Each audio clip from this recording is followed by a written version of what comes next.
வணக்கம், welcome to Varaikalai. நான் சுகுமார் சுவாமிநாதன். தொடர்ந்து graphic design and video editing totals இந்த சேனல் நம்ம பார்த்துட்டு இருக்கோம்.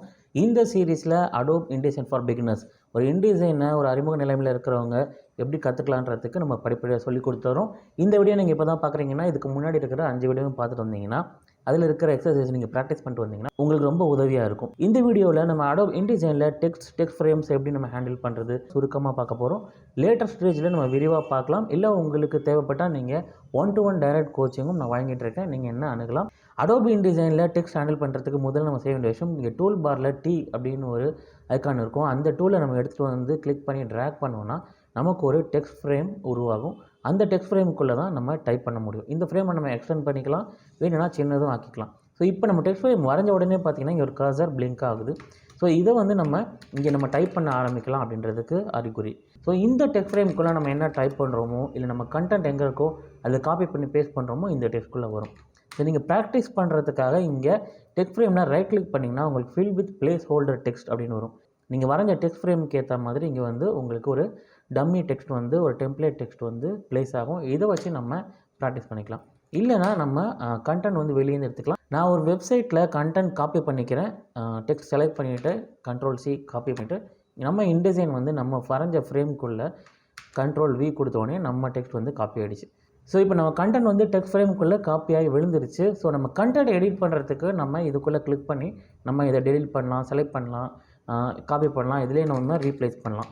ஆனால் நம்ம இந்த டெக்ஸ்ட் ஃப்ரேமை டெக்ஸ்ட் ஃப்ரேமை ஹேண்டில் பண்ணுறதுக்கான ஆப்ஷன்ஸ் வேணும்னா நம்ம இந்த டெக்ஸ்ட் ஃப்ரேமை செலக்ட் பண்ணணும். மற்ற டூல்ஸ் யூஸ் பண்ணும்போது நம்ம வி ஷார்ட்கட் அழுத்தினோன்னா நமக்கு இந்த செலெக்ஷன் டூல் வந்துடும். ஆனால் இங்கே வந்து நம்ம வி அழுத்தினோன்னா நமக்கு இங்கே வி தான் டைப் ஆகும். அப்படின்றதுனால நம்ம இங்கே எஸ்கேப் அழுத்தினோன்னா மட்டும்தான் நமக்கு இதை விட்டு வெளியே வருவோம். நமக்கு இந்த ஃப்ரேம் இப்போது செலக்ட் ஆகியிருக்கு. ஸோ இதுதான் வந்து இந்த செலெக்ஷன் டூல் வச்சிங்கன்னா ஷார்ட்கட் ப்ராக்கெட்டில் கொடுத்துருக்காங்க வி ஆர் எஸ்கேப். வேறு டூல்ஸ் யூஸ் பண்ணும்போது நம்ம வி அழுத்தினோன்னா நமக்கு செலெக்ஷன் ஏற வரும். வேறு டெக்ஸ்ட்டில் உள்ளே நம்ம இருக்கிறோம், டைப் பண்ணிகிட்டு இருக்கோம், எடிட் பண்ணியிருக்கோம்னா அப்போ நம்ம வந்து வி அழுத்தினோன்னா அங்கே வி தான் டைப் ஆகும். அந்த மாதிரி நேரங்களில் நம்ம எஸ்கேப் அழுத்தினா நம்மளோட டெக்ஸ்ட் ஃப்ரேம் செலக்ட் ஆகும். இப்போ டெக்ஸ்ட் ஃப்ரேம் செலக்ட் ஆச்சுன்னா தான் நம்ம அதை வந்து மூவ் பண்ணலாம், நம்ம வந்து எக்ஸ்டெண்ட் பண்ணலாம். ஸோ இப்போ இங்கே வந்து கவனித்து பார்த்தீங்கன்னா இங்கே நம்மளுடைய கண்டென்ட் கீழே, நம்ம டெக்ஸ்ட் ஃப்ரேம் கீழே இங்கே ஒரு ரெட் கலரில் ஒரு ப்ளஸ் மார்க் ஒரு ஸ்கொயர் பாக்ஸ்குள்ளே இருக்குது. இதோட அர்த்தம் என்னென்னா நம்ம காப்பி பண்ண கண்டென்ட் ரொம்ப பெருசாக இருக்குது, ஆனால் நம்ம வரைஞ்ச டெக்ஸ்ட் ஃப்ரேமும் ரொம்ப ரொம்ப சின்னதாக இருக்குது. ஸோ ரெண்டுத்துக்கும் வந்து இடம் பத்தலை அப்படின்றத குறிக்குது இந்த ப்ளஸ். ஸோ இப்போ இதை நம்ம சரி பண்ணுறதுக்கு என்ன பண்ணலாம் அப்படின்னா, நம்ம இந்த டெக்ஸ்ட் ஃப்ரேமை நம்ம இதோடைய ஹைட்டையோ விட்த்தையோ நம்ம எக்ஸ்டெண்ட் பண்ண இந்த கண்டென்ட் அதுக்குள்ளே வந்து விழுந்துடும். ஸோ இப்போ வந்து கவனித்து பார்த்திங்கன்னா இந்த மாதிரி ஒரு அளவில் நான் வச்ச பிறகு இங்கே டெக்ஸ்ட் ஃப்ரேமில் அந்த ப்ளஸ் ஐக்கான் வரல. ஏன்னா நம்ம காப்பி பண்ண கண்டென்ட் இந்த ஃப்ரேமில் வந்து கரெக்டாக ஃபிட் ஆகியிருக்கு. இதே நான் இந்த ஃப்ரேமோட சைஸை சின்னது பண்ணேன்னா இப்போ இங்கே வந்து பார்த்திங்கன்னா திரும்ப நமக்கு கிட்டத்தட்ட ஒரு எரர் மாதிரி அந்த ரெட் கலரில் காட்டுது. ஸோ டெக்ஸ்ட் வந்து இன்கம்ப்ளீட்டாக இருக்குது அப்படின்னு. இந்த மாதிரி ஒரு நிலைமையில் நம்ம இது இப்படியே பிரிண்டிங் அனுப்புகிறோம், இல்லை PDF எக்ஸ்போர்ட் பண்ணுறோம், நமக்கு வார்னிங் சொல்லும் இங்கே வந்து இன்கம்ப்ளீட் டெக்ஸ்ட் இருக்குது அப்படின்னு. ஸோ இதை நம்ம இப்போ சரி பண்ணணும். அப்போது நம்ம இந்த டெக்ஸ்ட் ஃப்ரேம் சைஸை பெருசாக்கலாம், இல்லை நம்ம இந்த ஃபாண்ட்டோடைய சைஸை சின்னதாக்கலாம். உங்களுக்கு படிக்கக்கூடிய நிலைமையில் இருக்குது அப்படின்னா நம்ம சின்னதாக்கலாம். இது டபுள் கிளிக் பண்ணுறேன். டபுள் கிளிக் பண்ண உடனே இங்கே வந்து கர்சர் உள்ளே போய் எடிட்டிங் மோடுக்கு போயிடுச்சு. இப்போ Ctrl+A கொடுக்குறேன். Ctrl+A கொடுக்காம இங்கே மட்டும் நம்ம செலக்ட் பண்ணோம்னா நம்ம கண்ணுக்கு தெரிகிற விஷயங்களை மட்டும் செலக்ட் பண்ணுறோம். இப்போ இதோடைய சைஸை போய் நான் இங்கே சின்னது பண்ணேன்னா இங்கே கவனிச்சு பாருங்கள், கீழே இருக்கிற சைஸ்லாம் பெருசாகவே ரிமைன் ஆகிருக்கு. ஸோ நான் அன்டூ பண்ணுறேன். இப்போ இங்கே கிளிக் பண்ணிவிட்டு Ctrl+A நான் கிளிக் பண்ணேன்னா இந்த ஃப்ரேமில் ஹிடனாக இருக்கக்கூடிய கண்டென்ட் கூட சேர்ந்து செலக்ட் ஆகிரும். இப்போ நான் ஒட்டுமொத்தமாக நான் சின்னது பண்ணும்போது என்னுடைய எல்லா கண்டென்ட்டும் சேர்ந்து சின்னதாகுது. ஸோ எஸ்கேப் அழுத்தி பார்த்தா எனக்கு இன்னும் வந்து கண்டென்ட் வந்து வெளியே தான் இருக்குது. இப்போ டபுள் கிளிக் பண்ணுறேன், Ctrl+A அகைன் நான் வந்து இப்போ ஃபாண்ட்டை சின்னது பண்ண பார்த்தீங்கன்னா இந்த சைஸில் வைக்கும்போது நமக்கு கண்டென்ட் வந்து ஃபுல்லாக ஃபிட் ஆகியிருக்கு.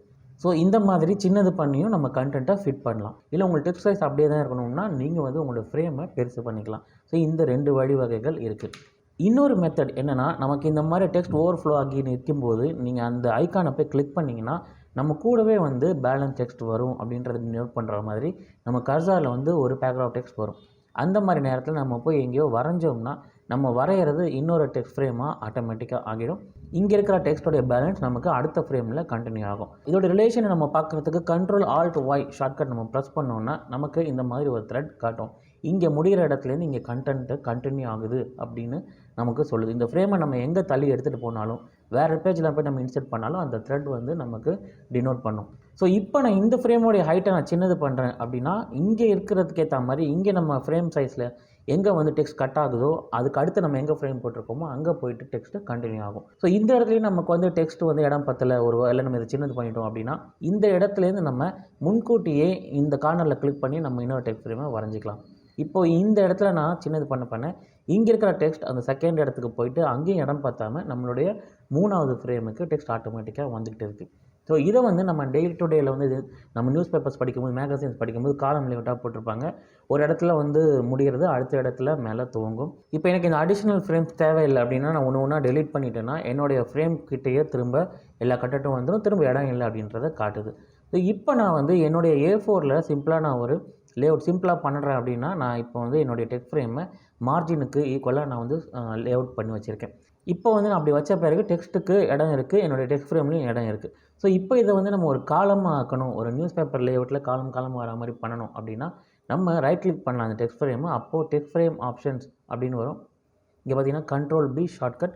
ஸோ டெக்ஸ்ட் ஃப்ரேம் ஆப்ஷன்ஸ் வரும்போது இங்கே காலம்ஸ் வந்து ஃபிக்ஸட் நம்பர், ஃபிக்ஸட் விட்த் அப்படின்லாம் இருக்கும். ஸோ நீங்கள் விட்த்து கொடுத்தீங்கன்னா நம்ம விட்த்துக்கு ஏற்ற மாதிரி அந்த காலம் வந்து நீங்கள் என்ன விட்த் கொடுக்குறீங்களோ அதுக்கேற்ற மாதிரி மாறும். நான் இப்போ ஃபிக்ஸட் நம்பர் கொடுக்குறேன், டிஃபால்ட்டாக 1ல் இருக்குது. ஸோ இப்போ நான் இதை 2 ஆக்குறேன் அப்படின்னா இங்கே எனக்கு 2 காலம் வந்துருச்சு. அடுத்தது 3 ஆக்குறேன்னா எனக்கு இங்கே 3 காலமாக அது ஸ்ப்ளிட் ஆகும். நீங்கள் எத்தனை காலம் போடுறீங்களோ அதுக்கேற்ற மாதிரி இங்கே வந்து நமக்கு காலம்ஸ் இங்கே நமக்கு ஆட் ஆகிட்டே போகும். நம்மளோட சிங்கிள் ஃப்ரேமே வந்து காலமாக மாறிட்டுருக்கு. இங்கே வந்து பார்த்திங்கன்னா கட்டர் அப்படின்னு கொடுத்துருக்காங்க. எப்படின்னா இது ஸ்பேஸ் பிட்வீன் தி காலம்ஸ். டிஃபால்ட்டாக 4.233ன்னு இருக்குது. இது நீங்கள் வேணும்னா நீங்கள் பெருசாக்கிக்கலாம். ஸ்பேஸ் பிட்வீன் காலம்ஸ் வந்து அதிகமாகிக்கும், இல்லை நீங்கள் அது வந்து கம்மியும் பண்ணிக்கலாம். ஸோ இது வந்து ஒரு பேசிக்கான காலமை ஸ்ப்ளிட் பண்ணுறதுக்கான வழி. இன்சர்ட் ஸ்பேசிங் அப்படின்னு பார்த்தீங்கன்னா உங்களுடைய காலம்குள்ளே இருக்கிறது நம்ம வந்து டெக்ஸ்ட் வந்து சுற்றி இருக்கக்கூடிய ஒரு பார்டர் ஸ்பேஸ் நமக்கு தரும். ஸோ இன்சர்ட் ஸ்பேசிங்னால என்ன நன்மைனா நம்மளுடைய காலம் சுற்றிய டெக்ஸ்ட்டுக்கு ஒரு பார்டர் வந்து ஒரு ஸ்பேஸ்க்கு வந்து கொடுக்கும். ஸோ இப்போ உதாரணத்துக்கு நான் இப்போ ஒரு பேக்ரவுண்ட் கலர் ஃபிக்ஸ் பண்ணியிருக்கேன். இப்போது வந்து இங்கே பார்த்தீங்கன்னா இந்த காலம் ஒட்டி டெக்ஸ்ட் வந்து அலைன்ட் ஆகிருக்கு, அது அவ்வளோ ப்ரொஃபஷனலாக இல்லை. ஸோ நான் டெக்ஸ்ட் ஃப்ரேம் ஆப்ஷன்ஸ் Ctrl+B போட்டு இன்சர்ட் ஸ்பேசிங்கில் நான் ஒரு 5.5 mm கொடுக்குறேன் அப்படின்னா இப்போ வந்து பார்த்திங்கன்னா ஆட்டோமேட்டிக்காக நமக்கு அந்த காலம் சுற்றிய டெக்ஸ்ட் வந்து அரேஞ்ச் ஆகிருக்கு. ஸோ டெக்ஸ்ட் ஃப்ரேமுடைய ஒரு ஆப்ஷன் இது. நீங்கள் ரைட் கிளிக் பண்ணி உங்களுக்கு திரும்ப காலம் வேண்டாம், சிங்கிள் காலமாக பண்ணுறீங்கன்னா டெக்ஸ்ட் ஃப்ரேம் ஆப்ஷன்ஸ் Ctrl+B கொடுத்துட்டு நீங்கள் இதை சிங்கிள் காலமாக 1 கொடுத்தீங்கன்னா உங்களுடைய டெக்ஸ்ட் வந்து சிங்கிள் காலமில் வந்துடும். நீங்கள் இதை மேனுவலாக பண்ணணும் அப்படின்னு நினச்சிங்கன்னா நீங்களே மேனுவலாக வந்து இங்கே இதோடைய விட்த்தை கொடுக்கலாம். உங்களுடைய விட்த் வந்து இங்கே ஆட்டோமேட்டிக்காக மேலே வரும், நீங்கள் அதை வாட்ச் பண்ணிக்கலாம். நான் எல்லாமே ஈக்குவலாக வரணும்னு நினச்சிங்கன்னா இங்கே நான் 100 mm கொடுத்துருக்கேன். திரும்ப நீங்கள் இதுலேருந்து எடுத்துகிட்டு போயிட்டு நீங்கள் இங்கே ஒரு 100 mm கொடுத்துக்கலாம். ஸோ நீங்கள் இதை இப்படி ஃபிக்ஸ் பண்ணிக்கலாம். எல்லா காலமும் ஈவனாக இருக்குன்னா நம்ம ஆட்டோமேட்டிக் ப்ரிஃபர் பண்ணலாம். ஒருவேளை நீங்கள் இங்கே வேறு ஒரு இமேஜ் வைக்க போகிறீங்க அப்படின்றப்ப நீங்கள் இந்த காலமுடைய ஸ்பேஸை நீங்கள் கம்மி பண்ணிக்கலாம். ஸோ இந்த வீடியோவில் எப்படி பேசிக்காக ஒரு கண்டென்ட் எடுத்து டெக்ஸ்ட் ஃப்ரேம்ஸ் மூலமாக இன்டிசைனில் ஹேண்டில் பண்ணுறதுன்னு பார்த்தோம். நம்ம அடுத்த வீடியோவில் கண்டினியூ பண்ணுவோம்.